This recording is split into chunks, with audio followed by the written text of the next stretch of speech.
আসসালামু আলাইকুম। একটা শিক্ষার্থী যখন এসএসসি পর্যায়ে আসে তখন তার প্রথমত একটা দরকার হয় ক্যালকুলেটর।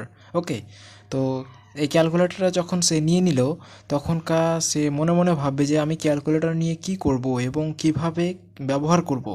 ওকে, তো এই প্রশ্নটা যেন আপনাদের মাঝে না হয় তার জন্য একটা উপায় নিয়ে এসেছি, সেটা হচ্ছে যে ক্যালকুলেটরের সম্পূর্ণ ব্যবহার।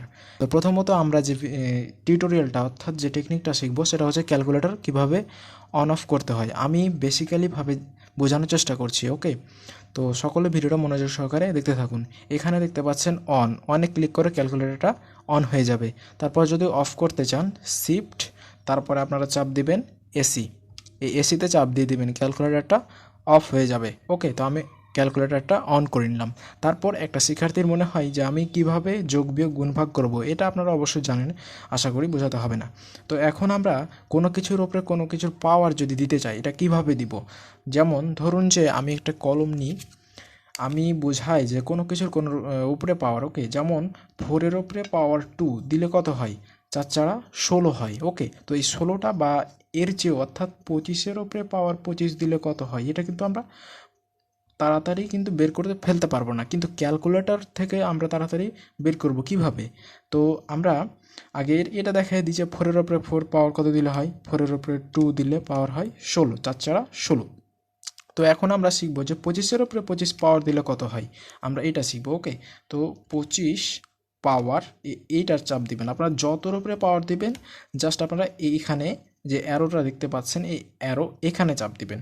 তারপর আপনারা যত পাওয়ার দিবেন 25 এই পাওয়ারটা দিয়ে দিলেন। ওকে, দিয়ে দেওয়ার পর সমানে চাপ দিলেন, এই যে দেখতে পাচ্ছেন পয়েন্টটি চলে এসেছে।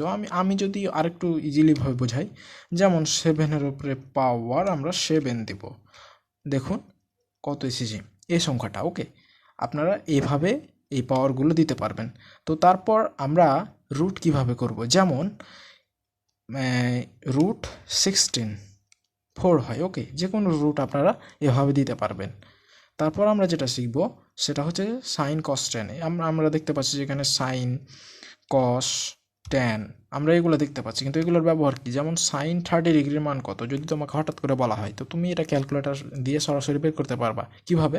খেয়াল করো, সাইন 30 এবং চাপ দেবো কত, শিফট, তারপরে এই যে দেখতে পাচ্ছ ডিগ্রি, তারপরে অন চাপ দিবা, তারপরে সমানে চাপ দিয়ে দিবা 0.5। তারপর তোমরা কি করবা, স্কোয়ারে চাপ দিবা, তারপরে এখানে চাপ দিবা তোমরা। ওকে, যে এবিসি এখানে চাপ দিবা 1/, আমি 2 বলবো। কেন 2 বলবো? কারণ আমরা যদি √4 করি 2 হয়। ওকে, আমরা যদি √4 দিই তাহলে কিন্তু 2 হয়, অর্থাৎ প্রত্যেকবারই কিন্তু এটা রুট হবে। আমার বিস্তারিত এ নিয়ে ভিডিও করা আছে, তোমরা চাইলে দেখে নিতে পারো। তো তারপর আমরা যেটা করব সেটা হচ্ছে যে আমরা কোনো কিছুর উপরে বাই লেখে না, যে 4/2 বা 2/3 বা 12/4 এরকম। তো এটা আমরা কিভাবে লিখবো? ওকে, তো এটা আমরা এভাবে লিখতে পারি, সেটা হচ্ছে যে 4/, এই যে এটা হচ্ছে এবিসি, এখানে লেখা আছে কত এবিসি, এটা জাস্ট আমি বলছি। ওকে, এটা চাপ দিয়ে দিবা, তারপর যত বাই দিবা নিচে জয় দিবা। আমি কি বোঝাচ্ছিলাম, সরি, আমি 4/2 অর্থাৎ এটা হচ্ছে 4/2, বা তোমরা এভাবে লিখতে পারো 4/2, তোমরা এভাবে লিখতে পারো, কোনো সমস্যা নাই। ওকে, তো এটা গেল। তো তারপর আরেকটা শিক্ষার্থীর হচ্ছে যে লগ সূচকের অঙ্কগুলা।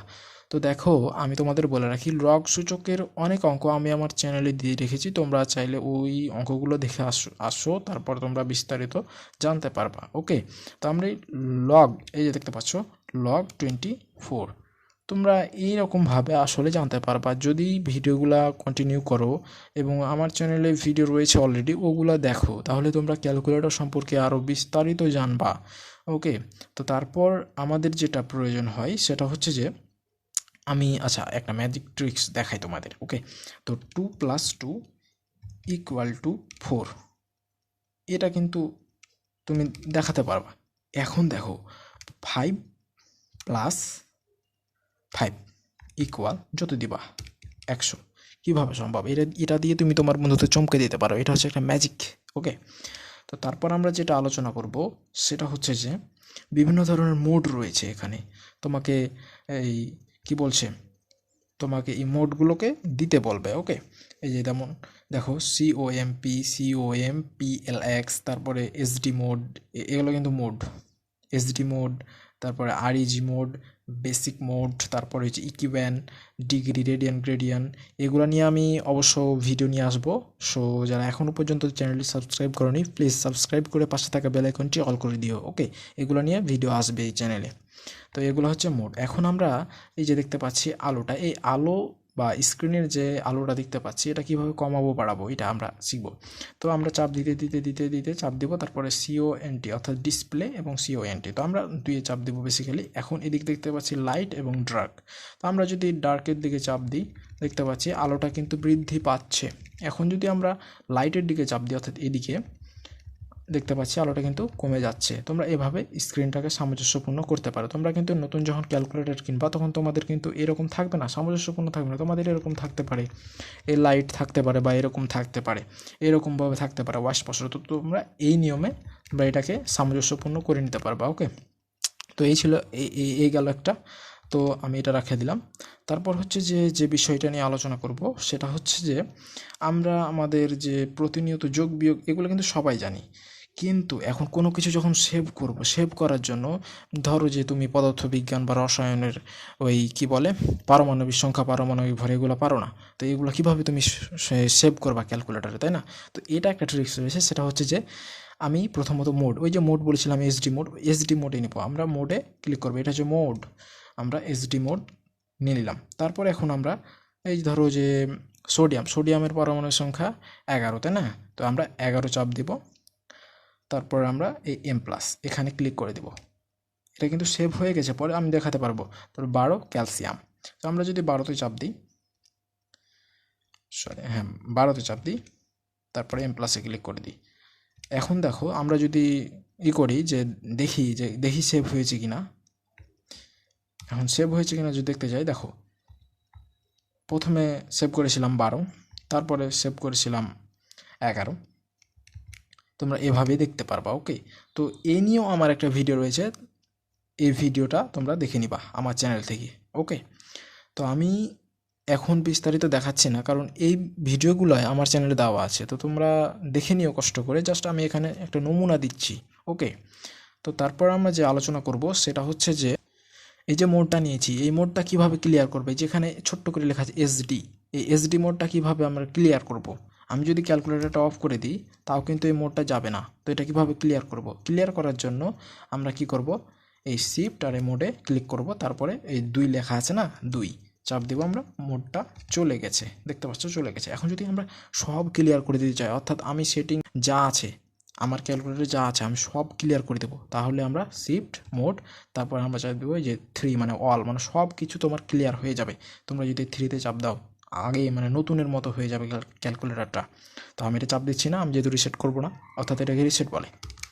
তারপর তোমাদের যেটা হয় আলফার অনেক কাজ রয়েছে, অনেক কাজ রয়েছে, মানে এ কাজের বিকল্প নয়, অনেক এর কাজ রয়েছে। ওকে, তারপর তোমাদের যে সেটিংসটা দেখাবো সেটা হচ্ছে যে তোমাদের অঙ্ক করতে করতে এমনও হয়, ওকে, তোমাদের অঙ্ক করতে করতে এমনও হয় যে এই সেটিংসটা তোমাদের মনে পড়ে না। যে দেখো তোমাদের অঙ্কতে এরকম থাকবে যে 3√4 থাকবে, বা 3 এই কত থাকে 6 ধরো, বা 2 দিলাম, এখানে √8 থাকে, বা এইরকম সিরিয়াল অনুযায়ী এই ম্যাথমেটিক্যাল টার্মগুলো থাকে। তো তোমরা এভাবে বা এই অঙ্কগুলো কীভাবে সলভ করবা, বা এই টার্মটা কীভাবে সলভ করবা এটা, তো এটা সলভ করার জন্য তোমাদেরকে এই যে দেখতে পাচ্ছ এখানে কিন্তু লেখা আছে, তো তোমরা এখানে চাপ দিবা শিফট, তারপরে এখানে চাপ দিবা, তারপরে 4। ওকে, তোমরা 4-এ চাপ দিয়ে দিলা। তো আমি এটা দেখাচ্ছি, সামনে চাপ দিব, এই মানটা এসেছে। তো তোমরা এভাবে এগুলা কি সলভ করার চেষ্টা করবা বাসায়। আসলে ক্যালকুলেটর বিষয়টা কি, তোমরা যদি এই ইলেকট্রনিক জিনিসগুলা, অর্থাৎ এটা কিন্তু একটা ইলেকট্রনিক ডিভাইস।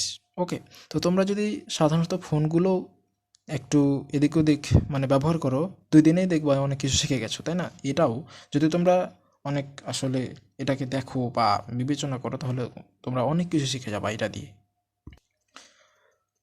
তারপর যেটা আমরা শিখবো সেটা হচ্ছে যে আমরা কি শিখবো, কোনো উপরে স্কোয়ার, কোনো কিছুর উপরে স্কোয়ার শিখবো। ওকে, যেমন এই যে দেখো ফোরের ওপরে স্কোয়ার, এটা তো ছিলই, তারপরে 2 এর ওপরে স্কোয়ার, তারপরে 3-এর ওপরে স্কোয়ার, এরকমভাবে স্কোয়ার যেগুলো থাকবে আমরা তাড়াতাড়ি অর্থাৎ খুব শীঘ্রই, অতি শীঘ্রই আমরা সলভ করে ফেলতে পারবো।